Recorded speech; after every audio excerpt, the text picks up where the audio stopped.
राम राम दोस्तों, आप सभी को स्वागत है सनातन लोक यूट्यूब चैनल पर। जब मैं पहली बार इस दुनिया में आया था तब मैं बहुत खुश था। इतनी खूबसूरत दुनिया को देखकर कितना मनोहर दृश्य था। हंसते मुस्कुराते फूल, हवा में झूमते पेड़ पौधे, गाते गुनगुनाते चिड़िया का शोर और इतने सुंदर सुंदर लोग। मुझे बहुत अच्छा लगा इस दुनिया में आकर। मैंने मन ही मन ईश्वर का शुक्रिया अदा किया इतनी खूबसूरत दुनिया बनाने के लिए। परंतु धीरे धीरे जब मैं कुछ बड़ा हुआ और थोड़ी समझ हुई तो मैंने ये नोटिस किया कि पता नहीं क्यों मनुष्य अपने जीवन में खुश नहीं है।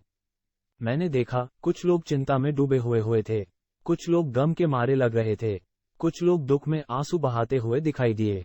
मैंने कुछ लोगों को ये भी कहते हुए सुना कि दुनिया में केवल दुख ही दुख है। कुछ लोग तो ईश्वर को कोस भी रहे थे कि ईश्वर ने उनकी जिंदगी को दुखों से भर दिया है। उनकी बातें सुनकर मुझे बड़ा आश्चर्य हुआ। मैंने सोचा कि ईश्वर भला ऐसे कैसे कर सकता है। मैंने तो सुना था कि ईश्वर मंगलकर्ता, दुखहर्ता, कृपानिधान, उद्धारकर्ता और दया के सागर हैं।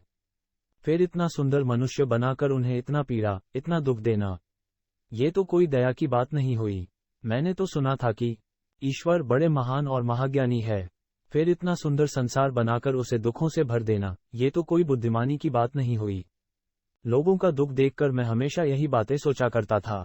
तभी अचानक एक दिन सपने में ईश्वर मुझे मिल गए।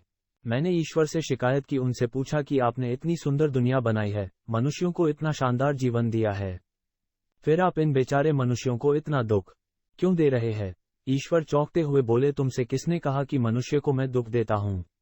ये बात तो सरासर झूठ है। किसने कहा? संसार के सब लोग तो आपको ही दोष दे रहे हैं। मैंने भी अपनी बात पर जोर देते हुए कहा। ईश्वर ने मुस्कुराते हुए कहा, तुम अभी बच्चे हो, तुमने अभी इन मनुष्यों को ठीक से समझा नहीं है। अपनी हर गलती के लिए दूसरों को जिम्मेदार ठहराते हैं।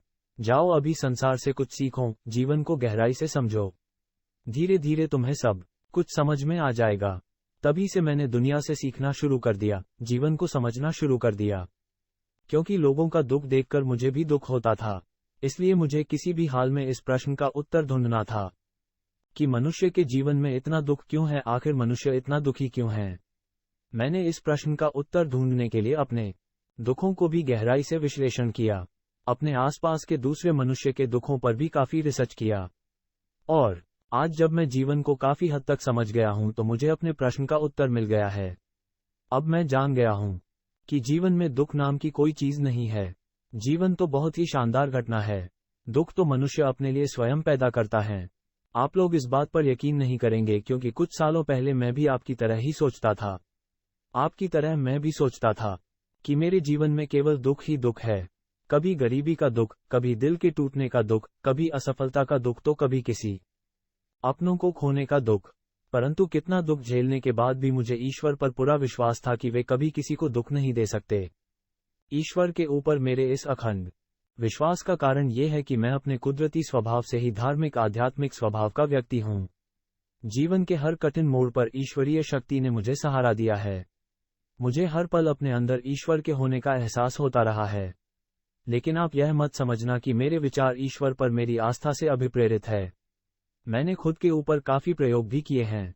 इसके साथ साथ मनोवैज्ञानिक सिद्धांतों के आधार पर काफी रिसर्च भी किए हैं, और काफी रिसर्च करने के बाद अब मुझे समझ में आ गया है कि हमारे दुख के लिए भाग्य या ईश्वर जिम्मेदार नहीं है।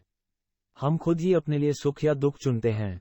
हमारे दुख का एकमात्र कारण है हमारे स्वभाव और प्रकृति के नियमों के साथ संतुलन न होना। हमारे धर्म ग्रंथों में काम, क्रोध, लोभ, मोह और अहंकार को मनुष्य के दुख का मूल कारण बताया गया है, और मनुष्य को इन पांचों विकारों से छुटकारा पाने की बात भी कही गई है।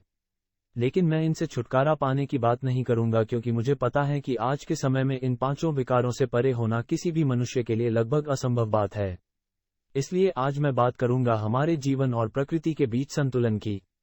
परंतु सबसे पहले हमें यह समझना होगा कि काम, क्रोध और लोभ, मोह और अहंकार हमारे दुख के निर्माण में किस प्रकार अपनी भूमिका निभाते हैं। श्रीमद्भागवत गीता में भगवान श्री कृष्ण कहते हैं कि ये संपूर्ण जगत प्रकृति के अधीन है, और इस जगत के सभी प्राणियों को प्रकृति के नियमों के अनुसार चलना पड़ता है। लेकिन हम इस पृथ्वी के सबसे बुद्धिमान प्राणी मनुष्य इतने मूर्ख है कि हम प्रकृति के विपरीत चलना चाहते हैं। हम जानते हैं परिवर्तन संसार का नियम है। कभी दिन, कभी रात, कभी सर्दी, कभी गर्मी, कभी धूप, कभी छांव, कभी दुख, कभी सुख, ये सब सृष्टि के जीवन चक्र का एक हिस्सा है। फिर भी हम चाहते हैं कि जीवन में सब कुछ हमारे अनुकूल हो। हम जानते हैं हम जैसा बीज बोते हैं वैसा ही फल हमें मिलता है। फिर भी हम चाहते हैं कि हम बीज बोए बबूल का और उसमें से आम निकल जाए। हमारे अधिकांश कर्म तो प्रकृति के विपरीत होते हैं, लेकिन हम चाहते हैं कि परिणाम प्रकृति के अनुकूल हो। गीता में भगवान श्री कृष्ण कहते हैं, संसार के हितार्थ के लिए निस्वार्थ भाव से कर्म करो और फल की चिंता मत करो, लेकिन हमें कर्म से ज्यादा फल की चिंता होती है। और जब हमारी कामनाएं पूरी नहीं होती तो हम या तो क्रोधित हो जाते हैं या दुखी हो जाते हैं। क्रोध में हमारे बुद्धि और विवेक को हर लेती है, जिससे हमारे सोचने व समझने की क्षमता क्षीण हो जाती है और हम मानसिक रूप से विक्षिप्त हो जाते हैं।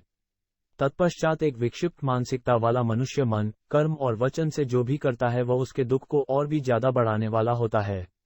अब आप खुद सोचिए कि हमारे दुखी होने के लिए कौन दोषी है। हालांकि ऐसी बात भी नहीं है कि हमारी इच्छाएं पूरी नहीं होती। हमारी कई इच्छाएं पूरी भी होती है, लेकिन जब हमारी इच्छाएं पूरी हो जाती है तो हमारा लोभ और बढ़ जाता है, जो आगे चलकर मोह का रूप ले लेता है। मोह का वास्तविक अर्थ होता है भ्रम, यानी हमें ये भ्रम हो जाता है कि हम किसी चीज के मालिक हैं। मोहवश हम संसार के भौतिक चीजों से अपना अस्तित्व जोड़ लेते हैं, जबकि गीता में भी कहा गया है कि परिवर्तन संसार का नियम है। जो आज तुम्हारा है वो कल किसी और का था और परसों किसी और का हो जाएगा, लेकिन हम चाहते हैं कि हम जो चाहे वो हमेशा के लिए हमारी हो जाए, और जब ऐसा नहीं होता तो हम दुखी हो जाते हैं।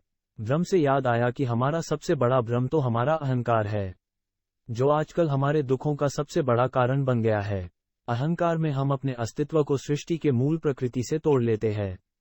हम स्वयं को सबसे अलग और सबसे बड़ा समझने लगते हैं, लेकिन जब हमारा भ्रम टूटता है तब हमें पता चलता है कि हमारी औकात दुनिया में एक तिनके से ज्यादा कुछ भी नहीं है। इसलिए इस भ्रम के टूटने से हमारे अहंकार को चोट लगती है और हमें दुख का अनुभव होता है। स्मरण रहे कि प्रकृति के नियमों के अनुसार संसार की हर चीज पंचतत्वों अर्थात पृथ्वी, अग्नि, जल, वायु और आकाश से मिलकर बना है और एक दिन उसी में विलीन हो जाएगा। अतः इस भौतिक जगत के नश्वर चीजों पर आधिपत्य जमाने वाला हमारा अहंकार हमें केवल दुख ही दे सकता है। इस प्रकार दोनों ही परिस्थितियों में हम अपने लिए केवल दुख ही पैदा करते हैं।